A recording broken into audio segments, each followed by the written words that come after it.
Hello friends, welcome back to my channel. मैं हूं आपकी फ्रेंड वर्षा। आज की इस वीडियो में हम कुछ इम्पॉर्टेंट टॉपिक्स डिस्कस करेंगे यहाँ पे, जिसमें हम पॉपुलेशन थ्योरी और इनकम टैक्स की जो स्लैब्स हैं, स्लैब रेट्स, उनके बारे में डिस्कस करेंगे और एग्रीकल्चर इनकम के बारे में।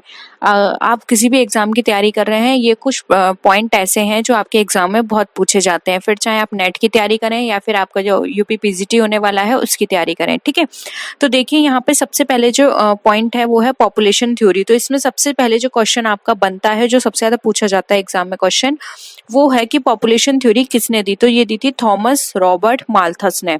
ठीक है, और इन्होंने एक बुक भी लिखी थी, वो है an essay on the principle of population, जो कि 1798 में आई थी बुक। और ये बुक भी पूछा जा सकता है किसने लिखी, तो ये लिखी थी थॉमस रॉबर्ट माल्थस ने। ठीक है, तो ये याद कर लीजिएगा अच्छे से, ये क्वेश्चन बहुत बनता है आपके एग्जाम में। एक क्वेश्चन है जो पूछा जाएगा कि जो थॉमस रॉबर्ट माल्थस हैं, या फिर ऐसे पूछा जा सकता है कि जो पॉपुलेशन थ्योरी है वो कितनी है।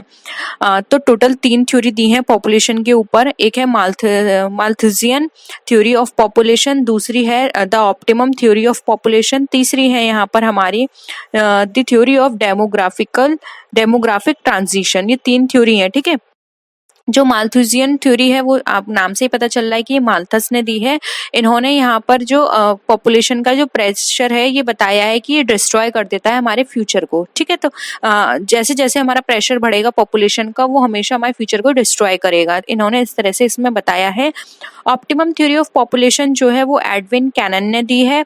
और the theory of demographic transition जो है, इसके बारे में इतना नहीं पूछा जाता है। माल्थुसियन थ्योरी बहुत पूछी जाती है कि इन्होंने जो पॉपुलेशन है उसको किससे कंपेयर किया है। तो इन्होंने जो पॉपुलेशन के बारे में बात की है तो वो फूड से कंपेयर किया है, यानी कि इन्होंने कहा है कि जैसे जैसे पॉपुलेशन बढ़ेगी वैसे वैसे हमारा फूड की जो सप्लाई है वो कम हो जाएगी।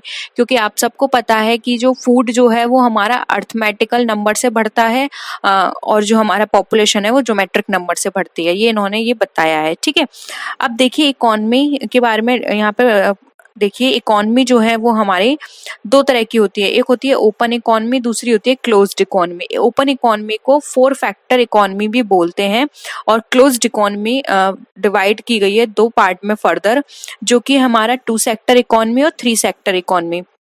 अब देखिए यहाँ पर अगर हम यहाँ पर बात करें 2 सेक्टर की और 3 सेक्टर की, तो देखिए ओपन इकोनॉमी में 4 सेक्टर इकोनॉमी क्यों कहा गया है, क्योंकि इसमें 4 ग्रुप को लिया गया है या एलिमेंट को लिया गया है, C, I, G और X माइनस M। ठीक है, और यहाँ पर क्लोज इकोनॉमी में बात करें तो 2 को लिया गया है, C और I, यानी कि कंजम्पशन और इन्वेस्टमेंट।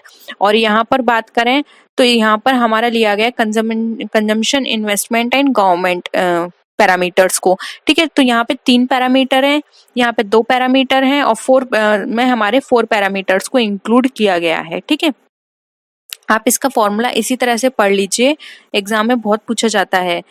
एक ये एग्जाम में आपके बहुत पूछा जाएगा कि जो मार्केट का जो लॉ दिया है, से लॉ ऑफ मार्केट, ये बहुत ही इंपॉर्टेंट है। तो ये से ने जो लॉ दिया है मार्केट के ऊपर, ये क्या बताता है, तो इन्होंने ये बताया है कि जो सप्लाई होती है वो अपनी डिमांड खुद से क्रिएट कर सकते हैं, यानी कि supply create its own demand. ठीक है, इसको जरूरत नहीं होती किसी भी चीज की, एडवर्टाइजमेंट की या फिर और भी चीज की इसको जरूरत नहीं होती। अगर सप्लाई है तो अपनी डिमांड ये खुद से क्रिएट कर सकती है। ठीक है, और इसके अलावा अगर हम बात करें बिल ऑफ लेडिंग की, तो बिल ऑफ लेडिंग जो है वो हमारा इश्यू किया जाता है शिपिंग कंपनी के द्वारा। ये क्वेश्चन बहुत पूछा जाता है कि बिल ऑफ लेडिंग कौन इश्यू करता है, तो ये शिपिंग कंपनी के द्वारा होता है। और इसी में जो एक और क्वेश्चन बनता है जो बहुत पूछा जाता है एग्जाम में, वो है letter of credit. Letter of credit कौन इश्यू करता है, तो ये इंपोर्ट के जो भी इंपोर्टर होता है उसका बैंकर जो होता है, जो भी बैंक है वो इश्यू करती है, और किसको देती है, एक्सपोर्टर की बैंक को। ठीक है, नेक्स्ट है मेट रिसिप्ट। अब बच्चे बहुत कंफ्यूज हो जाते हैं बिल ऑफ लेडिंग और मेट और रिसिप्ट में। अब जो मेट रिसिप्ट जो है वो जो शिप का जो कैप्टन है वो देता है, जबकि अगर हम बिल ऑफ लेडिंग की बात करें तो वो शिपिंग कंपनी के द्वारा दिया जाता है। ठीक है, अब देखिए यहाँ पर हम स्लैब रेट की बात कर लेते हैं थोड़ी सी, जो कि आपके एग्जाम में बहुत पूछी जाती है। आपको ये पता होगा कि हमारे जो एसएससी हैं, जो सिटीजन है, वो 3 ग्रुप में बांटे गए हैं। एक है नॉर्मल सिटीजन, फिर है इस सेकंड पर आते हैं जो इससे अबव एज के होते हैं, और एक आता है सुपर सिटीजन। ठीक है, तो यहाँ पर अगर हम बात करें नॉर्मल सिटीजन की, जिनको रखा गया है जो भी 60 साल से कम के लोग हैं, यानी कि लेस देन 60 ईयर, तो उनके लिए जो स्लैब रेट बनाई गई हैं वो है, अगर किसी की इनकम 0 से 2,50,000 तक है तो वहां पे उसका टैक्स क्या होगा, निल होगा, उसको कोई भी टैक्स देने की जरूरत नहीं, यानी कि 2 लाख तक के लोगों को यहाँ पे छूट दी गई है। उसके बाद बात करें 2,50,000 एक, ठीक है, ये 50,000 तक था, लेकिन अगर उसका इनकम एक भी होती है, यानी कि 2,50,000 एक उसकी इनकम आ रही है, तभी उसको टैक्स देना होगा। और ये है 5 लाख तक का, जो कि होगा उसका 5%। फिर है 5 लाख एक से लेकर 10 लाख तक, उसको 20% लगेगा टैक्स। और फिर 10 लाख से अबव की बात करें तो उसको जो रेट बताई गई है यहाँ पे फिक्स की गई है वो है 30%। ठीक है, नेक्स्ट बात करते हैं 60 ईयर से 80 ईयर वाले लोगों के लिए। ठीक है, सीनियर सिटीजन।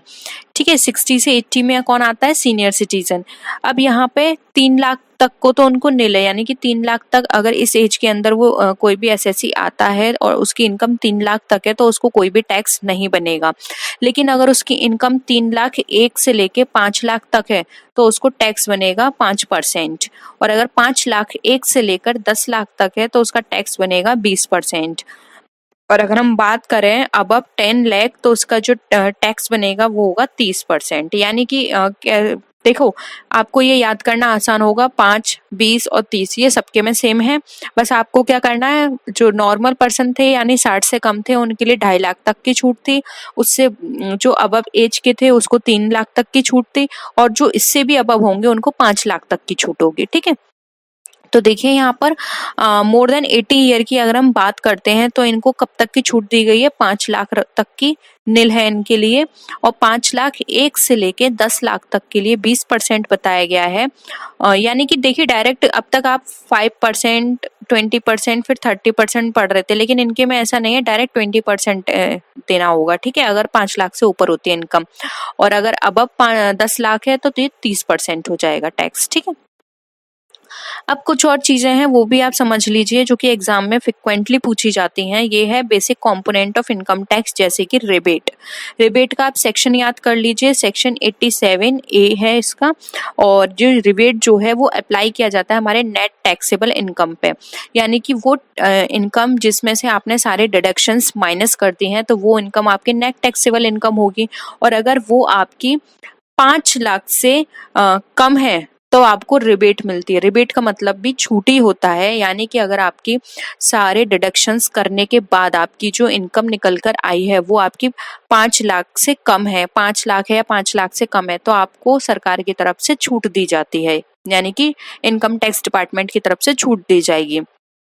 और ये जो रिबेट है ये अप्लाई होती है इंडिविजुअल रेसिडेंट पर, इंडिया के केवल। ठीक है, तो ये याद रखिएगा, रिबेट की छूट कहाँ तक है, वो है 5 लाख तक। ठीक है, नेक्स्ट है एग्रीकल्चर इनकम। इसको अच्छे से देख लीजिए, एग्रीकल्चर इनकम से आपके एग्जाम में बहुत क्वेश्चंस बनते हैं। एग्रीकल्चर इनकम की बात करें तो सबसे पहले सेक्शन इसका याद कर लीजिए, सेक्शन 10 सबसेक्शन 1 है इसका। और यहाँ पर अगर हम बात करें तो if any revenue generate in India, यानी कि कोई भी रेवेन्यू अगर हमारा इंडिया में जनरेट हो रहा है एग्रीकल्चर ऑपरेशन से तो वो हमारा एग्रीकल्चर इनकम के अंदर इंक्लूड किया जाएगा। ठीक है, और अगर कोई भी रेवेन्यू रेंट हमें जनरेट हो रहा है एग्रीकल्चर बिल्डिंग से और वो हमारा आउटसाइड इंडिया है तो वो हमारा एग्रीकल्चर इनकम में इंक्लूड नहीं किया जाएगा, उसको हम इंक्लूड करेंगे IFOS में। IFOS क्या होता है, इनकम फ्रॉम अदर सोर्सेज, यानी कि उसको इनकम फ्रॉम अदर सोर्सेज में टैक्सेबल करेंगे, और बाकी अगर इंडिया में हो रहा है तो उसको एग्रीकल्चर इनकम में इंक्लूड करके टैक्स करेंगे। ठीक है, अब कौन कौन सी इनकम है जो एग्रीकल्चर इनकम में कंसीडर की जाती हैं और एग्जाम में बहुत पूछी जाती हैं, तो एक है हमारी, अगर हमारा फार्म बिल्डिंग जो रूरल एरिया में है उससे हमें कोई भी इनकम जनरेट हो रही है तो वो एग्रीकल्चर इनकम है। और अगर कोई भी हमारी फार्म बिल्डिंग अर्बन एरिया में है, ठीक है, वो क्या थी, रूरल एरिया में, और यहाँ पर अर्बन एरिया की बात की जा रही है, अर्बन एरिया में कोई भी फार्म बिल्डिंग है और उसमें ऑपरेशन हो रहा है एग्रीकल्चर, तो वो हमारी एग्रीकल्चर इनकम में कंसिडर की जाएगी। इसके साथ ही साथ अगर कोई भी सीड्स ग्रो किए गए हैं नर्सरी के अंदर, तो वो इनकम भी, उससे होने वाली इनकम भी हमारी एग्रीकल्चर इनकम की तरह कंसिडर की जाएगी। ठीक है। नेक्स्ट देखिए, अगर कोई भी डिविडेंड हमें रिसीव्ड हुआ है और वो डिविडेंड कैसा है, हमारा एग्रीकल्चर कंपनी से रिसीव हुआ है, तो ये हमारा एग्रीकल्चर इनकम में कंसिडर नहीं किया जाएगा। ये कहाँ जाएगा? इनकम फ्रॉम अदर सोर्सेज में। यानी कि कोई भी डिविडेंड अगर हमें एग्रीकल्चर कंपनी से रिसीव हो रहा है तो उसको हम एग्रीकल्चर इनकम की तरह कंसिडर नहीं करेंगे, ये हमारा इनकम फ्रॉम अदर सोर्सेज में जाएगा। तो ये कुछ इम्पोर्टेंट पॉइंट थे जो कि बताने बहुत जरूरी थे, क्योंकि आपके एग्जाम में ये बहुत पूछे जाएंगे। आप पीजी का एग्जाम देने वाले हैं, पीजी में अलग से अपना सिलेबस देखा हो तो एग्रीकल्चर इनकम और इनकम टैक्स पे फोकस किया गया है, तो ये इसलिए मैंने ये सारी चीजें आपके साथ डिस्कस कर दी। और बाकी आप जो भी हमने अब तक कितने क्वेश्चंस करा रखे हैं आप उससे प्रैक्टिस करते रहिए, और भी इम्पोर्टेंट चीजें मुझे लगेंगी कि हाँ ये आपके साथ डिस्कस होनी चाहिए तो मैं आपको बता दूंगी। ठीक है। और इसका पीडीएफ आपको टेलीग्राम ग्रुप पर मिल जाएगा, तो आप वहां पे जाके इसको चेक कर सकते हैं। ठीक है। तो नेक्स्ट वीडियो में मिलते हैं, तब तक के लिए टेक केयर, बाय बाय।